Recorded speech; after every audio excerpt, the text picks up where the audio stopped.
का हमारा टॉपिक है variation of atomic radii of transition elements in A series.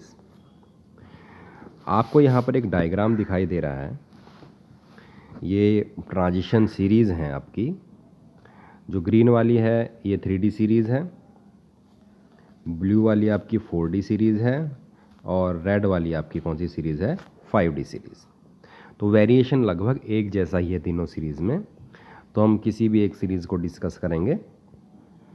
तो आप अगर इसमें जनरल ट्रेंड देखें तो स्टार्टिंग में जो एटॉमिक रेडियस है वो डिक्रीज़ हो रही है, ठीक है।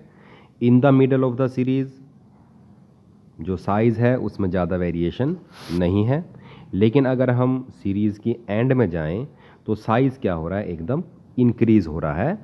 अगर मैं बात करूं कॉपर से जिंक पे जाने की, तो हम इस बात को एक्सप्लेन करेंगे दो फैक्टर्स लेके, न्यूक्लियर चार्ज और शील्डिंग इफेक्ट। तो आप सभी को पता है कि जब हम सीरीज़ में बढ़ते हैं तो एटॉमिक नंबर बढ़ता है, और एटॉमिक नंबर बढ़ेगा तो क्या बढ़ेगा, आपका न्यूक्लियर चार्ज बढ़ेगा। और जो डी ब्लॉक एलिमेंट्स हैं हमारे, उसमें जो इलेक्ट्रॉन ऐड होता है वो पेनल्टीमेट शेल में ऐड होता है। पेनल्टीमेट शेल का मतलब होता है लास्ट से पहले वाली, ठीक है। जिससे क्या होता है, वो बाहर वाले इलेक्ट्रॉनों को रिपेल करते हैं अंदर वाले इलेक्ट्रॉन्स। तो एक फैक्टर और यहाँ पर वर्क में आएगा, और वो कौन सा होगा, आपका शील्डिंग इफेक्ट। तो इन दोनों फैक्टर्स के कंबाइंड इफेक्ट से ही हम वेरिएशन को स्टडी करेंगे। तो मैं 3D सीरीज़ लेता हूँ। तो 3D सीरीज़ में देखिए आप, ये स्कैंडियम से लेकर जिंक तक है, ठीक है। एटॉमिक नंबर बढ़ेगा, स्कैंडियम का 21 है और जिंक का कितना है, 30। एटॉमिक नंबर बढ़ेगा तो न्यूक्लियर चार्ज भी बढ़ेगा, और एक एक इलेक्ट्रॉन ऐड होगा किसमें, 3D में, ठीक है। इसको 3D2 कर लेना। तो अब आप देखिए, यहाँ पर मैं एक डायग्राम बना रहा हूँ। ये आपका न्यूक्लियस है, और ये मान लीजिए आपकी थर्ड शेल है, और ये शेल कौन सी, आपकी फोर्थ। तो फोर्थ शेल में लगभग 2 इलेक्ट्रॉन प्रेजेंट हैं सभी एलिमेंटों के। तो अब मैं बात कर रहा हूँ स्कैंडियम की। स्कैंडियम में देखिए जो कॉन्फ़िगरेशन हुआ है 3D1। 3D1 ये थर्ड शेल है, 3D, और ये कौन सी शेल है, 4 शेल 4s। तो पेनल्टीमेट शेल में ऐड हो रहा है इलेक्ट्रॉन लास्ट से पहले वाला। तो अंदर वाले इलेक्ट्रॉन क्या करते हैं, बाहर वाले इलेक्ट्रॉनों को रिपेल करते हैं। तो इसी को हम बोलते हैं शील्डिंग इफेक्ट। स्कैंडियम के केस में केवल एक ही इलेक्ट्रॉन प्रेजेंट है, जिसके कारण इसका जो शील्डिंग इफेक्ट होगा कैसा होगा, पुअर होगा, ठीक है। अगर शील्डिंग इफेक्ट पुअर होता है तो जेड इफेक्टिव क्या है आपका, वो न्यूक्लियर चार्ज है जो वर्क कर रहा है इलेक्ट्रॉन्स पे, ठीक है। तो जेड इफेक्टिव क्या हो जाता है, इंक्रीज हो जाता है। मतलब बिल्कुल अगर आपका शील्डिंग इफेक्ट ज़्यादा है तो जेड इफेक्टिव कम होगा, साइज बढ़ेगा। अगर शील्डिंग इफेक्ट पुअर है तो जेड इफेक्टिव ज़्यादा होगा, तो साइज को क्या करने की कोशिश करेगा, वो डिक्रीज करने की कोशिश करेगा। अब इसके बाद टिटेनियम पे आइए। टिटेनियम पे देखिए 2 इलेक्ट्रॉन्स हैं,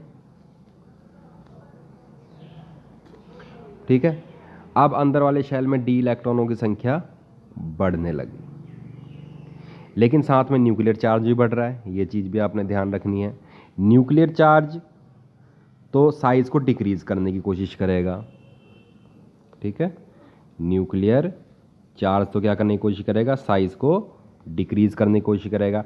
और जो शील्डिंग इफेक्ट है वो क्या करने की कोशिश करेगा, साइज को बढ़ाने की कोशिश करेगा, क्योंकि जब इलेक्ट्रॉन्स में रिपल्शन होएगी आपस में तो साइज बढ़ेगा, ठीक है। तो उसके बाद वेनेडियम पे आ जाइए। वेनेडियम में 3 इलेक्ट्रॉन हो जाएंगे। तो शील्डिंग इफेक्ट क्या हो रहा है, अब धीरे धीरे बढ़ रहा है, ठीक है। तो जब हम सीरीज के मिडल में आएंगे, जैसे Mn, Fe, CO, Ni, ये लगभग मिडल में है। तो जब हम सीरीज के मिडल में आएंगे तो जो इफ़ेक्टिव न्यूक्लियर चार्ज है उस पर ज़्यादा फर्क नहीं पड़ेगा। क्यों नहीं पड़ेगा? क्योंकि बीच में जाओगे जब आप, जैसे मान लो मैग्नीज है, मैग्नीज में 5 डी इलेक्ट्रॉन्स हैं, तो उससे क्या होगा, शील्डिंग इफेक्ट बहुत ज़्यादा बढ़ जाएगा। ठीक है, और वो बैलेंस कर लेगा किसको, जो न्यूक्लियर चार्ज के कारण साइज क्या हुआ, डिक्रीज हुआ है, दोनों को बैलेंस कर लेगा। दोनों बैलेंस हो जाएंगे, बैलेंस्ड फैक्टर हो जाएंगे, यहाँ पे एक दूसरे को बैलेंस कर लेंगे। न्यूक्लियर चार्ज घटाने की कोशिश करेगा, शील्डिंग इफेक्ट बढ़ाने की कोशिश करेगा। अगर दोनों लगभग सेम है, दोनों का इफेक्ट सेम है, तो साइज में कोई भी चेंज नहीं आएगा। तो जो बीच वाले एलिमेंट्स हैं इनमें साइज में कोई ज़्यादा फर्क नहीं आता। क्यों नहीं आता?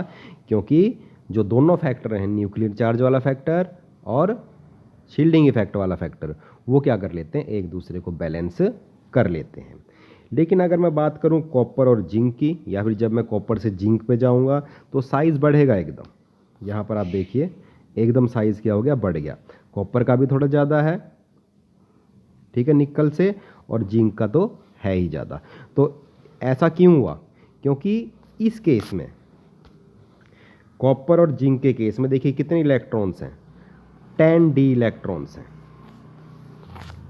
1 2 3 4 5 6 7 8 9 10, ठीक है। ये 10 इलेक्ट्रॉन्स क्या करेंगे, 2 इलेक्ट्रॉन्स को रिपेल करेंगे, तो शील्डिंग इफेक्ट बहुत ज़्यादा हो जाएगा इसमें।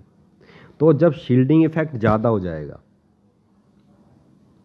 और इफ वो न्यूक्लियर चार्ज के इफेक्ट से भी ज़्यादा होगा शील्डिंग इफेक्ट बढ़ाने की कोशिश कर रहा है, न्यूक्लियर चार्ज घटाने की कोशिश कर रहा है।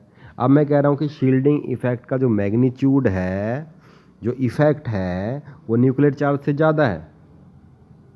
तो इसका मतलब क्या होगा? इसका मतलब ये होगा, there will be increase in size from copper to zinc. तो अगर ये क्वेश्चन आ जाए कि कॉपर से जिंक पर जाने पर जो साइज़ है वो बढ़ता है, क्यों बढ़ता है, तो आपने केवल इसका एक ही रीज़न लिखना है, क्योंकि जिंक के केस में शील्डिंग इफेक्ट, उसका मैग्नीट्यूड बहुत ज़्यादा है। ओके, तो इस तरह से ये आपका वेरिएशन है। तो थोड़ा हम थ्योरेटिकल पोर्शन भी कर लेते हैं। In the beginning of the atomic radius decrease will takes place with increasing atomic number. ठीक है, स्टार्टिंग में डिक्रीज होगा क्योंकि एटॉमिक नंबर क्या हो रहा है, इंक्रीज हो रहा है। और स्टार्टिंग में जो शील्डिंग इफेक्ट है उसका मैग्नीट्यूड भी है, कैसा है, बहुत कम है। आफ्टर मिडवे, जब हम बीच तक आ जाएंगे, जब डी में कितने इलेक्ट्रॉन हो जाएंगे, 5 इलेक्ट्रॉन हो जाएंगे, फिर 6 7 8 9 10, तो उसके बाद क्या होगा, जो शील्डिंग इफेक्ट है वो क्या करने की कोशिश हो, उसकी क्या कोशिश होगी, बढ़ने की, वो बढ़ेगा। तो जो मिडल वाले एलिमेंट हैं उनमें जो शील्डिंग इफेक्ट का मैग्नीट्यूड है और जो इंक्रीज इन न्यूक्लियर चार्ज या इंक्रीज इन न्यूक्लियर नंबर का जो मैग्नीट्यूड है, वो एक दूसरे को क्या कर लेंगे, बैलेंस कर लेंगे।